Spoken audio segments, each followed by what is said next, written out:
Stock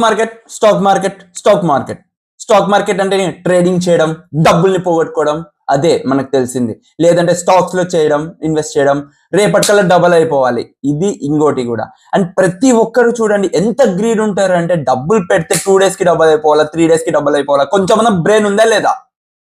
ఒక stock market లో ఎవరైనా సరే ఇన్వెస్ట్ చేయాలి అనుకుంటే దాన్ని ఎలా ప్రాపర్ గా ఇన్వెస్ట్ చేయాలి, అసలు ఫైనాన్షియల్ ఫ్రీడమ్ ని ఎలా పొందాలి అనేది నేనైతే ఈ వీడియోలో క్లియర్ గా ఎక్స్ప్లెయిన్ చేయబోతున్నాను. అండ్ నాకు తెలుసు నేను కొంచెం ఫైర్ లోనే ఉన్నాను, బట్ ఎందుకంటే చాలా మంది తన వాల్యుబుల్ మనీ ఎంత కష్టపడి సంపాదించింటారో దాన్ని అంతే సింపుల్ గా ఇలా మార్కెట్ లో ట్రేడింగ్ అని చెప్పి స్టాక్స్ లో ట్రేడ్ చేసి పోగొట్టుకుంటున్నారు అనమాట. దాని వల్ల నాకంటూ కలిగిన ఒక గిల్ట్.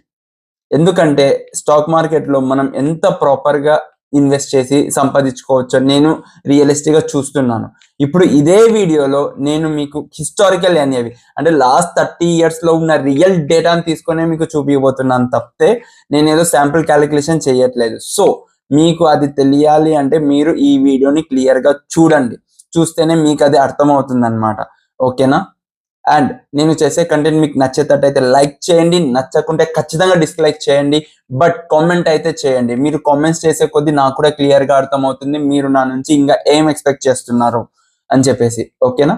అలాగే ఈ ఛానల్ ని సబ్స్క్రైబ్ చేసుకోండి, ఫర్దర్ గా ఏవైనా అప్డేట్స్ వస్తే అవి మీకు కూడా డైలీ వచ్చేందుకు. అలాగే బెల్ ఐకాన్ ఉంటే బెల్ ఐకాన్ ని క్లిక్ చేయండి. ఇంకా కంటెంట్ లోకి వెళ్దామా? ఎస్, షేర్ మార్కెట్ ద్వారా ఫైనాన్షియల్ ఫ్రీడమ్ ని పొందండి. చెప్తున్నాను, ఫైనాన్షియల్ ఫ్రీడమ్ ని పొందండి అని, ఎలా పొందాలి అది చెప్పాలి కదా క్లియర్ గా. సో దాని రిలేటెడ్ గానే నేను మీకు ఇప్పుడు ఒక సింపుల్ థింగ్ ఎక్స్ప్లెయిన్ చేయబోతున్నాను, ఒక సింపుల్ సినారియో. ఆ సినారియో ఏంటో కూడా ఇక్కడే చూసేద్దాం. ఒక సాఫ్ట్వేర్ ఎంప్లాయీ పేరు సాయినాథ్ అనుకుందాం. In 1995 decided that he want to plan his retirement in next 20 years. అంటే 1995 లోని తను నెక్స్ట్ 20 years లో తన రిటైర్మెంట్ ని డిసైడ్ అయ్యాడనమాట. సో దానికి తను ఏం చేశాడంటే వెళ్ళి ఒక ఫైనాన్షియల్ అడ్వైజర్ ని కలిశాడు. సో ఒకసారి వెళ్ళి ఫైనాన్షియల్ అడ్వైజర్ ని కలిస్తే ఆ ఫైనాన్షియల్ అడ్వైజర్ తనకు ఎలా ఫైనాన్షియల్ ప్లానింగ్ చేశాడు అనేది ఈ వీడియో. సో ఇప్పుడు డీటెయిల్ గా మీకు ఒక ఎగ్జాంపుల్ చూపిస్తాను. ఎస్, సో 1995 ప్రెసెంట్ ఎవరికైతే ఒక 1 lakh శాలరీ వస్తుంది అనుకున్నామో అదే 1 lakh శాలరీని మనం 30 years బ్యాక్ డిస్కౌంట్ చేస్తే తన శాలరీ ఎంత ఉండొచ్చు అనేది ఈ క్యాలిక్యులేషన్. సో చూసారు కదా, ప్రెసెంట్ ఎవరికైతే 1 lakh శాలరీ స్లాబ్ ఉందో ఆ 1 lakh శాలరీ ఎర్న్ చేసే పర్సన్ ఒకవేళ 30 years కి డిస్కౌంట్ చేస్తే ఆ టైంలో తను ఆన్ అన్ యావరేజ్ గా 20,000 ఎర్న్ చేసేవాడు అనమాట. సో అది శాలరీ ఎక్స్పెన్స్ క్యాలిక్యులేటర్. ఇప్పుడు మనం ఏం చేస్తామంటే యాజ్ పర్ అవర్ అనాలిసిస్ ఎవరి 1 lakh అంటే తనకి ఎంతైతే ఇన్కమ్ వస్తుందో ఆ ఇన్కమ్ లో 30% ఆఫ్ ద అమౌంట్ ని మనం ఇన్వెస్ట్మెంట్ కి సజెస్ట్ చేస్తాం. అలాగే ఇప్పుడు అదే 30,000 ని కూడా మనం 30 years బ్యాక్ డిస్కౌంట్ చేస్తే మనకు వచ్చిన వాల్యూ ఎంత? 6,000. సో ఇప్పుడు తను ఏం చేయాలి అంటే ఆ 6,000 ని తన యొక్క ఫైనాన్షియల్ ఫ్రీడమ్ అంటే రిటైర్మెంట్ కి ఎలా ప్లాన్ చేసుకోవాలి. సో ఇప్పుడు ఈ 6,000 వెళ్ళి ఎస్ఐపి చేద్దాం, ఎస్ఐపి చేస్తే ఇంత లంసప్ అమౌంట్ వస్తుంది, ఆ లంసప్ అమౌంట్ ని మనం ఎస్డబ్ల్యూపీ చేద్దాం. అది కాదు. ఫస్ట్ థింగ్ తనకంటూ ఒక ప్రాపర్ క్లారిటీ ఉండాలి. So proper clarity in the sense ఇప్పుడు ఇక్కడ చూస్తున్నారు కదా యాన్యువల్ ఎక్స్పెన్స్ క్యాలిక్యులేటర్. ఈ డేట్ అంటే ప్రెసెంట్ మనకున్న యాన్యువల్ ఎక్స్పెన్స్ ఒకవేళ సిటీలో అయితే కూడా నన్ను యావరేజ్ 1 lakh అమౌంట్ అవుతా ఉంది కదా, అదే 1 lakh అమౌంట్ తను 20 years కి రిటైర్మెంట్ ప్లాన్ చేసుకున్నాడు. అంటే 1995 లో తను రిటైర్మెంట్ ప్లాన్ చేసుకుంటే ఎప్పుడు రిటైర్ అవుతారంటే 2014 ఎండింగ్ కి రిటైర్ అవుతాడు. సో ఆ డేట్ కి ఇదే 1 lakh ఎక్స్పెన్స్ డిస్కౌంట్ చేస్తే మనకు వచ్చే ఎక్స్పెన్స్ అమౌంట్ ఎంత? 58,543. అంటే 10 ఏళ్ల కిందట అన్ యావరేజ్ గా అట్లీస్ట్ 58,000 తను ఎర్న్ చేస్తా ఉండాలన్నమాట ఫ్రమ్ హిస్ ఇన్వెస్ట్మెంట్. సో ఇప్పుడు తనకంటూ ఒక క్లారిటీ ఉంది. సో రిటైర్మెంట్ కి తనకి ఏం కావాలి అండ్ తనకి ఏం ఇన్కమ్ సోర్స్ ఉంది, ఈ రెండు మీకు కూడా క్లారిటీ ఉన్నాయా? కావాలంటే మళ్ళీ ఇంకొకసారి చెప్తాను. తనకైతే ప్రెసెంట్ ఇన్వెస్ట్ చేయడానికి 6,000 రూపీస్ ఆప్షన్ ఉంది. అది ఎప్పుడు? 1995. అదే కరెంట్ టైంకి తీసుకుంటే 30,000. ఓకేనా? అలాగే ఇప్పుడు తనకి ఎక్స్పెన్సెస్ ఎంత? 2015 స్టార్టింగ్ అయితే 58,550. అదే కరెంట్ డేట్ కి తీసుకుంటే మాత్రం 1,00,000 రూపాయలు. ఎందుకు నేను ఇవి హిస్టారికల్ డేస్ కి తీసుకెళ్లాను అంటే ఇప్పుడు నేను ఏదైతే మీకు చెప్పబోతున్నానో ఆ చెప్పేదంతా మన complete stock market mutual fund NAV historical డేటాని తీసుకొని వాల్యూస్ని క్యాలిక్యులేట్ చేసే చెప్పబోతున్నాను. ఎందుకంటే అది రియల్ టైం డేటా కాబట్టి ఒకవేళ తను నిజంగానే ఫైనాన్షియల్ ఫ్రీడమ్ ప్లాన్ చేసుకొని ఉంటే ఇప్పుడు తన స్టేటస్ ఎలా ఉండేదో మీకు తెలుస్తుంది కాబట్టి. సో నెక్స్ట్ 30 yearsకి మీకంటూ ఒక అవగాహన వస్తుంది. ఓకేనా? ఇప్పుడు మనం ఫస్ట్ ఎస్ఐపిని చూద్దాం. సో అదే 6,000ని నేను ఇక్కడ చాలా funds small cap mid cap ఇలా ఏం అనాలిసిస్ చేయలేదు. ఒక సింపుల్ బ్యాలెన్స్డ్ అడ్వాంటేజ్ ఫండ్, ఆ ఫండ్ లో తను ఇన్వెస్ట్ చేసింటే నెక్స్ట్ 20 yearsకి ఆ ఫండ్ ఎలా గ్రో అయ్యేదో మీకు చూపిస్తాను. యా, ఇక్కడ చూసారా, డైనమిక్ అసెట్ అలొకేషన్ అంటాం కేటగిరీలో. సో డైనమిక్ అసెట్ అలొకేషన్ అంటే mutual fund manager portfolio and market యొక్క అనాలిసిస్, తన అనాలిసిస్ ని బట్టి ప్రెసెంట్ ఈక్విటీ మార్కెట్ భూమ్ లో ఉందా లేదంటే డెట్ మార్కెట్ భూమ్ లో ఉందా దాన్ని బట్టి తన ఓన్ అనాలిసిస్ తో ఆ అసెట్ ని బ్యాలెన్స్ చేయగలడు అనమాట. దాన్ని డైనమిక్ అసెట్ అలొకేషన్ అన్నాం. ఆ కేటగిరీలో ఉన్న ఒక ఫండ్ ఏంటి అంటే హెచ్డిఎఫ్సి బ్యాలెన్స్డ్ అడ్వాంటేజ్ ఫండ్. తను ఈ ఫండ్ లో 6,000 rupees మంత్లీ ఆన్ 1/1/1995 స్టార్ట్ చేశాడు అండ్ నెక్స్ట్ 20 yearsకి ఇన్వెస్ట్ చేశాడు. సో మీకు ఇది క్లియర్ గా అర్థమవుతుందా?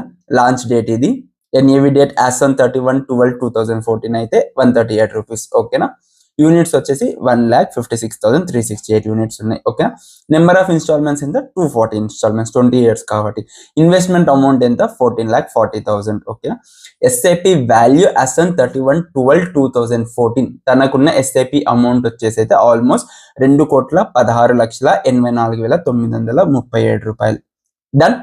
అండ్ తనకు వచ్చిన ఆల్మోస్ట్ ఎక్స్ఐఆర్ఆర్ వచ్చేసి 18.97%.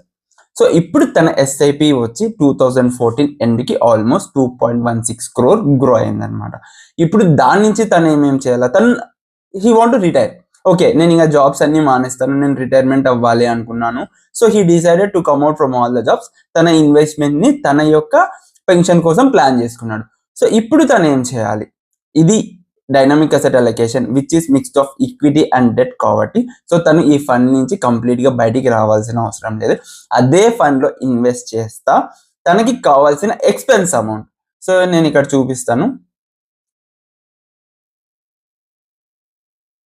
తనకి ఎంత ఎక్స్పెన్స్ అమౌంట్ కావాలి? 58,543 అనేది ఎక్స్పెన్స్ అమౌంట్ కావాలన్నమాట. ఇప్పుడు మనం ఆ ఎక్స్పెన్స్ అమౌంట్ ని అదే ఫండ్ నుంచి మనం ప్లాన్ చేస్తాం. అది ఎలా ప్లాన్ చేస్తామో నేను మీకు ఇప్పుడు నీట్ గా చూపిస్తాను.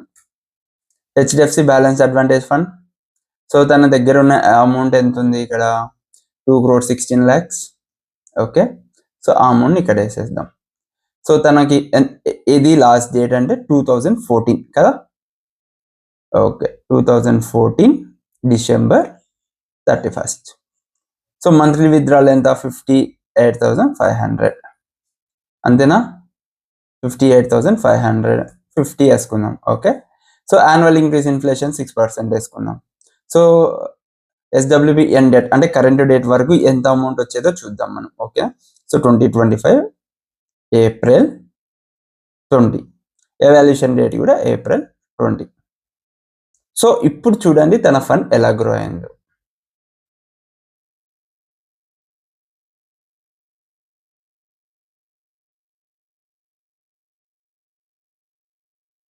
ఎస్, సో ఫ్రమ్ 2015 జనవరి నుంచి తనకి ఏదైతే ఎక్స్పెన్సెస్ ఉన్నాయో 58,550 ఆ ఎక్స్పెన్సెస్ ని ఎవరీ ఇయర్ యాన్యువల్ ఇంక్రిమెంట్ 6% తో విత్డ్రా చేస్తా వెళ్ళాడు అనమాట.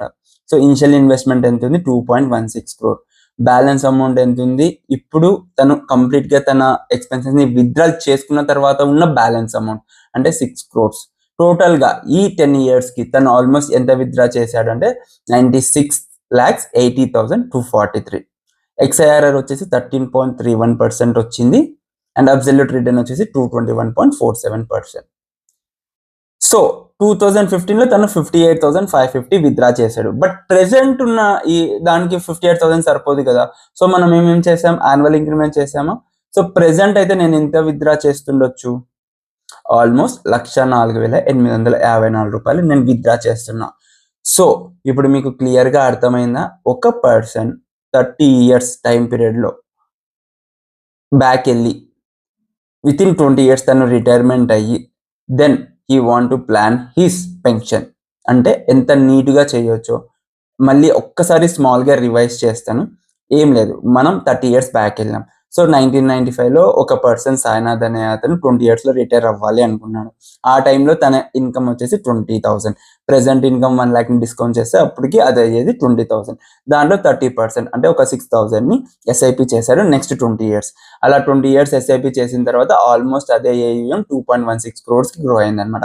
ఇప్పుడు దాని నుంచి తను రిటైర్ అయిపోయి ఏదైతే తన ఇన్వెస్ట్మెంట్ గ్రో అయిందో దాని నుంచి తన పెన్షన్ని తీసుకోవాలనుకున్నాడు అనమాట. దానికి ఏం చేశాడంటే ఎస్డబ్ల్యూపిని యూజ్ చేసుకొని అదే ఫండ్ నుంచి ఎవరీ మంత్ 58,550 ఇనిషియల్గా డ్రా చేసి యాన్యువల్గా 6%ని ఇంక్రీజ్ చేసుకుంటూ వచ్చాడు. బికాస్ ఇన్ఫ్లేషన్ అనేది ఉంటుంది కాబట్టి. సో అలా చేసిన తర్వాత కూడా తనకి ఆల్మోస్ట్ ఇప్పుడు 1,04,000 వస్తూ ఉంది అదే కార్పస్ నుంచి. అండ్ తను విత్డ్రా చేయడమే కాకుండా ప్రెసెంట్ అయితే అదే కార్పస్ సుమారు 6 crores దాకా ఉంది.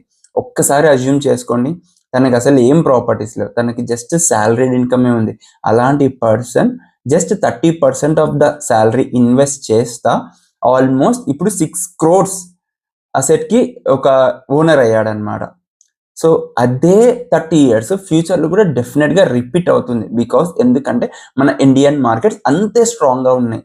సో నేనైతే ఈ ప్లాన్ని 100% ఫాలో అవుతున్నాను. అలాగే మీరు కూడా ఫాలో అవ్వండి. అండ్ నేను ఇది డైరెక్ట్గా మీరు చేయండి అని చెప్పట్లేదు. నేను నా నెంబర్ని మీరు డెఫినెట్గా ఎస్ఐపి కానీ ఎస్డబ్ల్యూపి కానీ కామెంట్ చేస్తే ఆర్ ఫైనాన్షియల్ ఫ్రీడమ్ అని కానీ కామెంట్ చేస్తే డెఫినెట్గా నా నెంబర్ని మీకు కామెంట్లో రిప్లై ఇస్తాను. అండ్ మీరు నన్ను కన్సల్ట్ అయిన తర్వాతనే ఇలాంటి ఒక ప్లాన్ని ఎగ్జిక్యూట్ చేయొచ్చు. ఓకేనా? నేను ఒక రియల్ డేటాతో ఈ ఎగ్జామ్ని చూపించాలనుకున్నాను. సో దానివల్లే నేను ఇంత టైం తీసుకోవాల్సి వచ్చింది. సో అలాగే ఇలాంటి రియలిస్టిక్ ఎగ్జాంపుల్స్తో మళ్ళీ మీ ముందుకు వస్తాను. Until then signing off your సెన్.